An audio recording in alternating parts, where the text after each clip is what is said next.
Welcome to the Salmon Runs YouTube. Enjoy the video.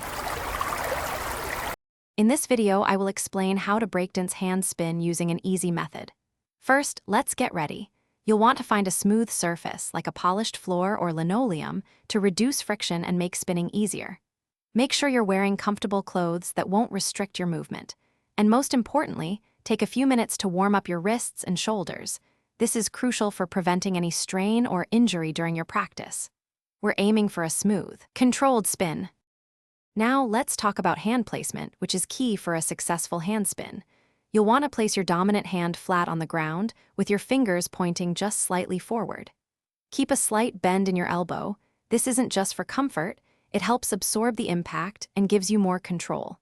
Your non-dominant hand will be used to give you that initial push, generating the momentum you need to start your spin. Think of it as your launch pad. With your hand placed, it's time to generate some momentum.